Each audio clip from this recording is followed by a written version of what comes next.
My name is Alex Wertz, and I'll be talking about our problem statement. Our group decided to take on the ASME Design Challenge, which is held April 22nd, this 2017 in Tennessee Tech University. The challenge for the 2017 year is a robot pentathlon. That includes 5 different events and all in one robot. Those events are sprint, throw, climb, hit, and lift. For the purpose of our demo, we'll be doing the sprint and the throw.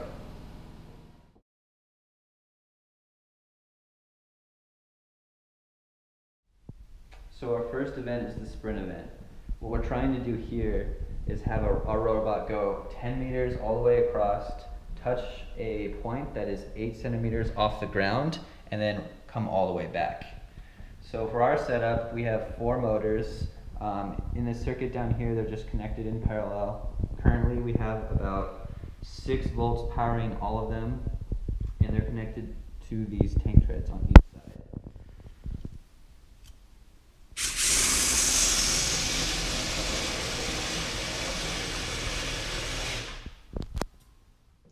Now we can cut in right here.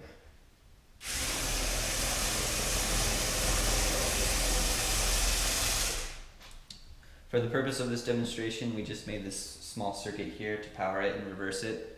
During the actual competition, we will be using a wired or wireless controller for this setup to make that do it on its own.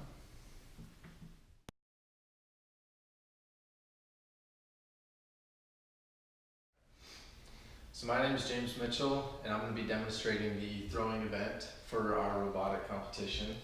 And so for the throwing event, what we have to do is throw a tennis ball as far as possible. Either our robot can stay stationary or it can move during the throwing event, but it has to stay within a 1 by 1 meter square. So for this purpose, we will keep our robot stationary as we throw. A little bit about the design we have is we have a mini CIM motor down here that's going to be powering the trebuchet arm. And on the mini CIM motor, we have what's a sprocket down here. And unfortunately, we do not have the chain right now that would run up to another sprocket on the trebuchet shaft. So because of this, what we have is just a string attached to the sprocket coming around the trebuchet arm, which will then give it the torque to throw. When we do get the chain, it'll give us a greater mechanical advantage, and therefore we should be able to extend the throwing arm, therefore allowing us to throw the tennis ball even further. So for the throwing event, right now what we have is 12 volts hooked up as direct power to the mini CIM motor. So for the demonstration, we will throw the tennis ball.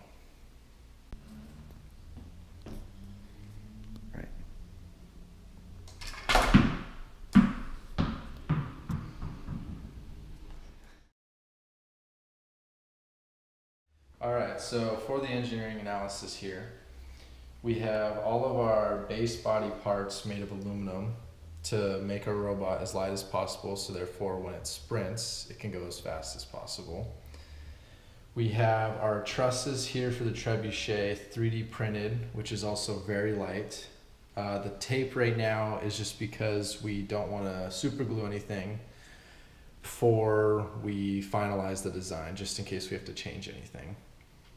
For the trebuchet arm here, this is also all 3D printed, which also makes it very light and easy to swing around the shaft. It's easy for the motor.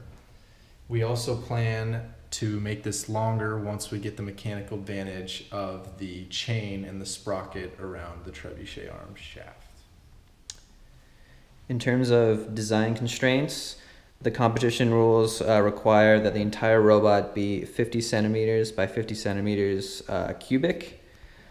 In terms of possible risks of what we've run into, implementing the wireless controller has been a challenge. We've had issues with the wireless receiver, and we've also been looking at circuit design, not frying our motors, making sure the maximum power gets to our motors, because faster motors means better scores in the sprint event.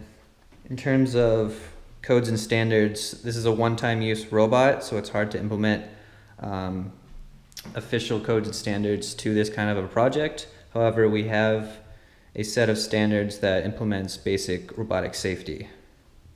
In terms of cost accounting, we have spent a total of $481 on this robot. For the senior design course, we have been allocated $358, and WashU's ASME has also allocated $500 to us. This leaves us with $377 to implement other events into this project.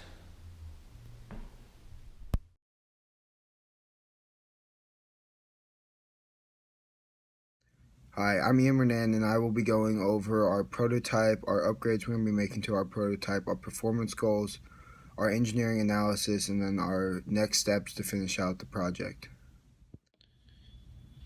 So in developing our prototype, we came up with two designs for both the sprinting event and the throwing event. For the sprinting event, we came up with a four-wheel design and then also a tank tread design. We decided to go with the tank tread design because we could integrate it into our climbing event much better. And then for the throwing event, we came up with a trebuchet design and also a spring cannon design. We went with the trebuchet design because it was able to fit inside of our design metrics and our performance goals much better, because the spring cannon would not be able to be reset, so we would not be able to meet competition regulations. For our upgrades we decided to make with our prototype, we're going to go back to the four-wheel design for the sprinting event. Instead of tank treads, we would be able to create less friction and move faster. And then we're also going to make a different basket. We're going to extend the throwing arm for our trebuchet, and then we're also going to try to lighten it up as much as possible. Yeehaw! Finally, I can buck like a 5-bit snake herder in an Appaloosa ranch house again.